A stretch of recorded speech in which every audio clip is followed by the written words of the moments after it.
dernière, il a demandé si le personnage carriait pas les joueurs. C'est une question qui restera sans réponse. Ah, tête.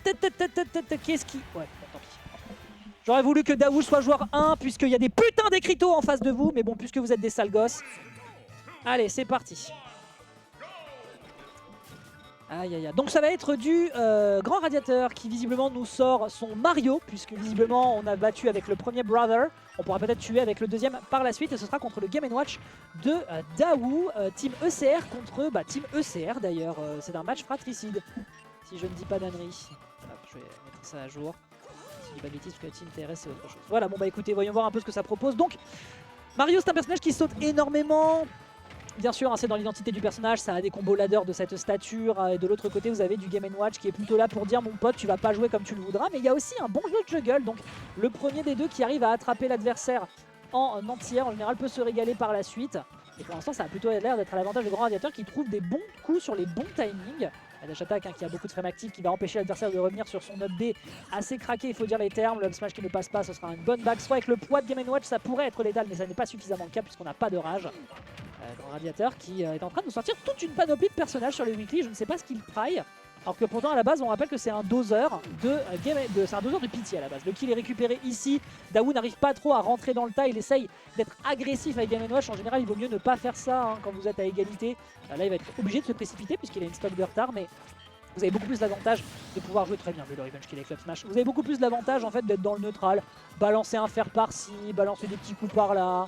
En général, l'adversaire sur une petite bêtise peut tomber dedans. Très bien joué ici. Hop, neutral à ces pourcentages là. Le up tilt sur la plateforme qui était bien tenté. Le forward smash qui va toucher sur un fantastique timing, mais qui n'est pas encore définitif. On ne sécurise pas cette stock numéro 2, mais le message est envoyé pour le moment. La violence a l'air d'être le mot d'ordre du joueur ECR. Oh, c'est dangereux, c'est très dangereux. Comment est-ce qu'on va se sortir de cette situation délicate? Hop là, l'up smash, ah bah oui, bah sur l'air dodge. Hein. Air dodge neutre, l'adversaire est un peu, enfin le personnage est un peu flotti. Derrière, il est à portée justement de se prendre un grand coup de casquette. C'est pas simple, ça n'est malheureusement pas simple. Forwarder comme ça, à 0, comme ça, parce que qu'est-ce qu'on en a à foutre. Taper les gars ECR, c'est voilà, c'est aussi ça la fraternité dans la même team, c'est aussi mettre des patates dans le groin des adversaires. On l'a retenté de l'autre côté, il y a malheureusement pas de tech, mais tranquille, c'est Game & Watch à 60, on a eu un très bon up B, donc c'est tranquille. Ok, petit jeu de juggle, on part malheureusement dans le mauvais sens. Le up B bien sûr à l'atterrissage. On rappelle un invincible au start-up, frame 3. Extrêmement bon up B si ce n'est le meilleur du jeu. Ok, la cuisine qui ne passe pas, on n'a pas l'occasion de balancer les saucisses directement dans le groin du fratello. La plateforme qui va lui sauver un petit peu hein, les gencives. Allez en landing, ouais, on essaie de fiche par tous les moyens possibles à 97, il va falloir faire un très gros taf. Le down smash qui était intéressant pour ensuite aller chercher le up smash, me semble-t-il sans faire de spot dodge parce que c'est à quel point ce personnage est complètement craquito. Et là c'est un Grand Radiateur, on n'arrivera pas à tuer de par l'absence de rage me semble-t-il. Tonnerre en couverture qui va permettre d'aller chercher un jeu de juggle avec le backer, c'est pas assez. L'adversaire a l'occasion de s'échapper de cette agression parce qu'on n'a pas beaucoup de knockback à ces pourcentages là. Ok, belle up B, le nerf malheureusement qui va réussir à contrer la stratégie proposée par Daou qui esquive ici cet excellent up smash. Ouais, l'up B bien tenté là-dessus et le down air qui ne tue pas encore. Mario ça tue pas, skip. Le nerf à l'atterrissage. C'est bien, hein, au niveau là par contre en termes de désarme on était quand même assez clean du côté de Daou. Daou qui tient encore un petit peu le choc. Et derrière l'esquive boule de feu, on ne touchera pas avec la cape et là ce sera le backer qui cette fois-ci sera définitif et permettra de prendre le premier point en faveur du joueur de la team ECR. Lequel? Regardez votre écran. Tu peux juste te mettre en joueur 1 s'il te plaît? Merci beaucoup.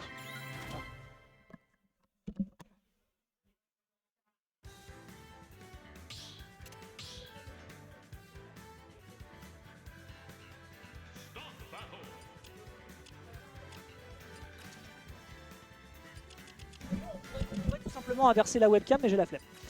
Voilà. Comment il va le bon Penguin dans le chat hein? Penguin, on t'attend dimanche. Penguin qui sera Théo lors du Gotorship, ainsi que joueur sur Melee. Parce que finalement, pourquoi jouer à Ultimate quand on peut jouer au meilleur jeu de la GameCube? Ça va et toi vieux père? Bah écoute, tranquille. On est en train de faire les derniers préparatifs pour le Gotorship. La communication est bien calibrée. Normalement, tout devrait se passer comme il faut. Je trouve vraiment que par rapport à l'année dernière, il y a quand même eu un sacré glow-up global sur le travail qui a été fait par la Sword Vitalship. Donc vraiment, envoyez-leur de la force. N'hésitez pas à partager que ce soit leur post, que ce soit leur clip, que ce soit vraiment toute la com qui va être faite dans la prochaine semaine. Parce que vraiment, croyez-moi, ils se désossent très très fort. Bravo les gars d'OS, j'espère que vous allez faire Très beau démarrage pour la scène parisienne après le PWL qui était quand même un tournoi qui était globalement cool. Allez, c'est parti. On se rentre un petit peu dans les gencives. Hein. Vraiment, c'est le premier qui catch dans les airs qui l'emporte. Là, on a eu un petit peu peur du côté de Radiateur, réfugié dans le shield. Daou qui n'a pas hésité un seul instant à venir le choper. On n'a pas l'occasion de trouver un truc. Eh ben non, encore une fois, hein, invincible sur les frames de start-up. Ok, ça pourrait peut-être tuer sur un autre B. On va très deep en espérant trouver le kill. Mais non, on va pas overextend plus que de raison du côté de Grand Radiateur. On n'avait pas de réplique à proposer côté adverse. Belle tentative, l'air dodge malheureusement, qui part directement dans le grab de Daou, qui de son côté joue un peu plus carte de prudence. Après, de toute façon, voilà, c'est ce que je vous disais tout à l'heure, c'est que tu peux balancer des hitbox de manière un peu idiote. Voilà, up smash, magnifique. Pas idiote, mais dans le sens, voilà, tu fais des couvertures et en fait, comme c'est généralement des hitbox qui sont là pour dire à l'adversaire, bon bah, force à toi, bah, au final, c'est très efficace. Et c'est un peu Grand Radiateur qui doit jouer autour de ça. Et maintenant qu'on a de l'avance, c'est pas la même game. Parce que désormais, Daou va pouvoir jouer en faisant un peu ce qu'il a envie, et c'est beaucoup plus d'avantages du côté de Grand Radiateur. Il va falloir déjouer cette stratégie. Excellent backer, malheureusement, ça ne tue pas encore. La dash attack beaucoup de frame active, il va falloir peut-être stall un peu d'avantage du côté de Grand Radiateur, enfin du côté de Daou, pardon. À 117%, on a encore l'occasion de faire des dégâts avec la rage. Non, ce sera au contraire le dernier tick de cette couverture en down air qui va envoyer l'adversaire paître. Et on se retrouve avec un Grand Radiateur qui met une toute petite clim, sachant qu'il a déjà 50% de déficit.